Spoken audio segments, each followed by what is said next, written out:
Hi, everyone. Welcome to the second episode of the Productivity Boosters and Stress Producers podcast. I'm Naheem, and I can't thank you enough for listening in. Each episode, I will discuss a new tip or trick that will help you live a productive and efficient life, professionally and personally. If you're ready to find your productivity rhythm, relieve stress, and meet goals, this is the podcast for you. This podcast is sponsored by Your Choice Concierge and GiftWell, both created to make your life easier. Your Choice Concierge provides flexible hourly personal and professional assistance. Let them handle your busy tasks so you can focus on what's important. GiftWell makes thoughtful gift giving easy. They deliver and ship one-of-a-kind gifts using products from local businesses across the country. Make sure to use code YCCFriend at checkout to receive 5% off your purchase. You can learn more about Your Choice and GiftWell by clicking the links in the description. This week's topic is all about to-do lists. An effective to-do list isn't just randomly listing the things you need to get done, it goes beyond that. If you're creating and managing your to-do list in a constructive way, it will improve your time management skills and make you a more productive person. Let me make this clear. I would be lost without my to-do list. My to-do lists keep me organized. They give me direction.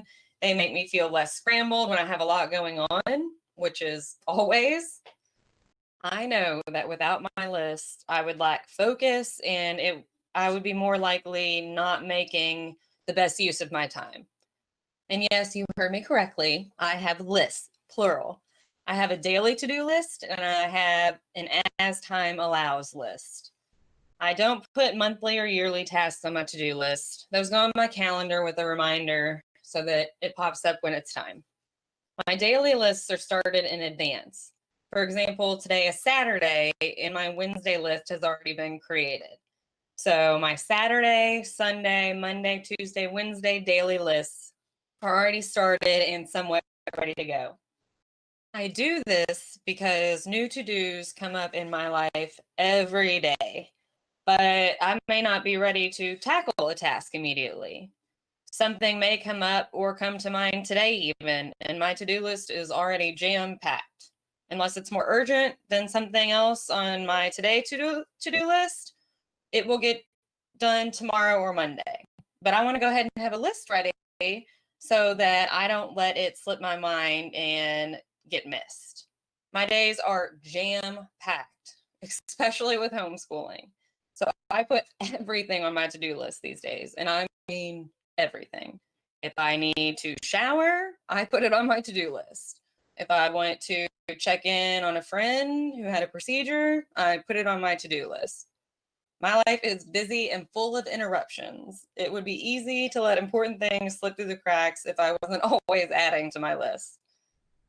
My as time allows list is a list of home or business projects that I need to accomplish, but don't need them to be done immediately. They're not super urgent.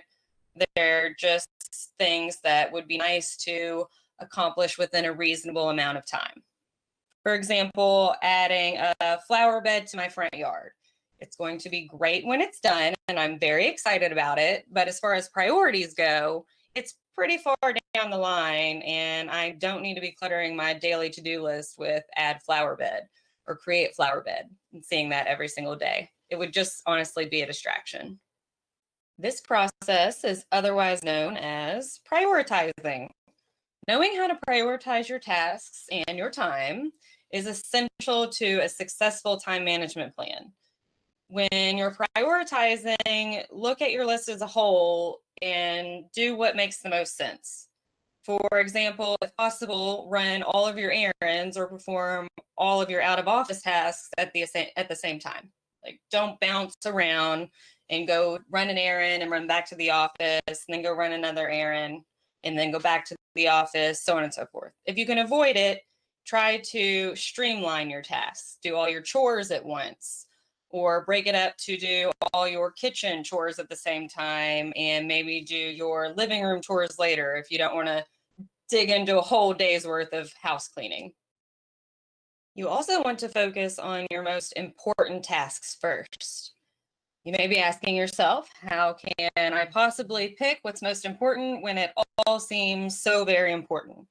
I personally like to use the Covey time management matrix to help me feel like I'm making right decisions when it comes to prioritizing when everything, again, just feels also important and urgent. The matrix uses a simple model that helps you categorize your to-dos based on urgency and importance to help you break it down when it all feels like it needs to be done ASAP. You simply start by identifying your immediate tasks, then identify and list your recurring tasks, daily, weekly, monthly. It's important to list them all, but make them brief and clear.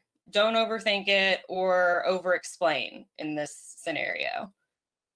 Once you've identified your to-dos, the next step is putting a deadline and estimated time to complete next to each. This will not only help you prioritize, but keep you from procrastinating, which is also very important. Once your list is organized by deadline, you'll want to decide which tasks are most urgent or most important. For example, if I have a form that needs to be dropped off at the post office the same day that a big client project is due, I'm going to mark the client project more urgent than running to the post office. This will also help you stay focused and make the most of your time if your day changes and something interrupts your original plans, which, if you're like me, pretty much always happens. Your list isn't set in stone. It's okay to reprioritize and reorganize. And using the time management matrix will help you easily transition if something new comes up. It's also important not to overwhelm yourself when you're creating your to-do list, and make sure you give yourself plenty of time to complete your tasks. However long you think it will take, assume it will take an additional hour.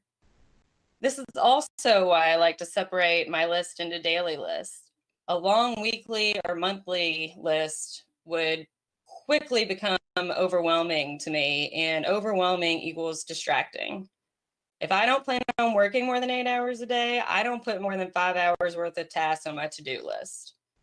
I always go ahead and include time for normal day interruptions and breaks too. Do you think a new to-do list every day sounds like a lot to keep up with? It's really not. There are several free ways to automate and make it easy to manage your to-dos and time. I use Google Keep, checklist style, of course. I love marking things off when I'm finished. It's always up on the side of my inbox, and it's a widget on my phone home screen. Always front and center and quick access when I need it, which is key. Adding tasks immediately keeps me from overcommitting myself later in the week and keeps me from forgetting about the task since I can't get to it right away. This also ensures that my lists stay specific. Like I said earlier, I do not operate well when I have one big, long running list. I need short, concise lists that make me see exactly how I should be spending my time each day. A clear picture that prevents me from pushing off tasks I don't like for less important tasks that I find more enjoyable or easier, but less urgent. Let's call it the out of sight, out of mind approach. So, for example, today is Saturday. I'm not looking at Monday's to-do list. I stay focused on items I know I need to get completed today, whether I like them or not. By the way, I'm going to be putting examples of my to-do list on the Your Choice Concierge YouTube page so you can see for yourself how closely I manage my time and try to make the most of it each day. Again, homeschooling has made things a little bit different, life a little more challenging.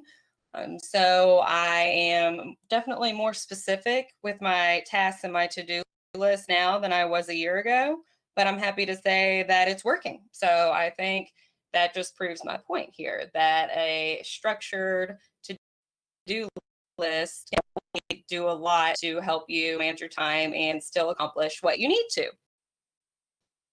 And you don't have to set up your tasks just like mine, your to-do list just like mine. It's important to find your own productivity rhythm. What works for one definitely doesn't work for everyone. There are lots of other free popular options outside of Google Keep to help you manage your to-do list and tasks. Evernote is popular. Wunderlist is another popular option. And of course, for the iPhone and Mac users, Apple Notes can easily be turned into a checklist. Just open the Notes app, tap the Compose button, enter a title, and tap the check button to turn it into a checklist, and you are ready to go. Those are just a few of the many options. If you're interested in learning more, all you need to do is Google to-do list management, and you're sure to find something that will work for you. Maybe you're one of those people that loves a good paper list. Well, I'll have to tell you, I was one of those people. There's something extra gratifying about marking through a task with a pen to paper. Am I right? I loved it. Mine was just a simple notebook, and each notebook page was a new daily to-do list. Just like I set up my Google Keep, but on paper. So, what changed my mind and convinced me to get with the times? An unexpected fire drill at an old place of employment. Yes, you heard that correctly, a fire drill. A short version, I was in the restroom when the fire alarm went off, and I was normally told ahead of time when we were going to be having drills, and this wasn't on the schedule. Plus, I was on the 6th floor, and there's normally a wait in the stairwell, aka no time to waste. So I quickly left the restroom, found the nearest exit, and got out of the building. If I had been at my desk, I definitely would have grabbed my keys, because if the building burns down, I sure as heck better be allowed to go home. And I also would have grabbed my to-do list, because I know, and I've known for a long time, that I can't live without it. When I got outside this time, sans keys and to-do list notebook, it started to hit me. If my to-do list is in the building and the building goes up in flames, I would be lost for the rest of the week.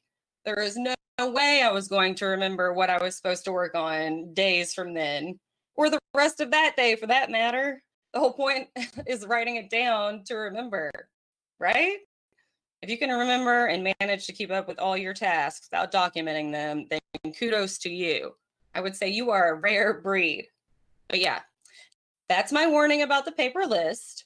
They do get lost, they do get damaged, and there is no backup. So, if you're into living life on the edge, paper lists are definitely better than no lists, but I recommend an electronic version to help keep you safe from losing or getting off track with your to-dos. I could go on about this topic for hours. I love my to-do list. But this is it for this podcast and this week's episode of Productivity Boosters and Stress Reducers. I hope this episode got your wheels turning. If you want to talk more about creating an effective to-do list, have feedback about this episode, or a specific topic you'd like to hear about in the future, please email me at info@yourchoice-concierge.com. I would love to hear from you. If you're interested in taking a look at my to-do list and learning more about the time management matrix, make sure you subscribe to the Your Choice Concierge YouTube channel, where you can find it all. Before I go, I want to report on my goal from last week's episode. I only said 8 times in episode 1. That's compared to 19 times in the trailer. I'm making progress already. Part of that goes to the accountability from you here listening. So thank you. Hopefully the next episode will contain even less. Tune in next week to find out. Thanks again for listening. I'm Stephanie Heeb, and I hope you'll join me next week for more tips and tricks to live a productive and efficient life, professionally and personally. Have you considered starting your own podcast but haven't had the time? Check out Buzzsprout. They make launching and managing your podcast effortless. Trust me, if I can do it, anyone can. Clicking the Buzzsprout link in the description will let them know we sent you and get you a $20 Amazon gift card if you decide to sign up for a paid plan. Thanks again to our sponsors, Your Choice Concierge and GiftWell. Until next time, productive people.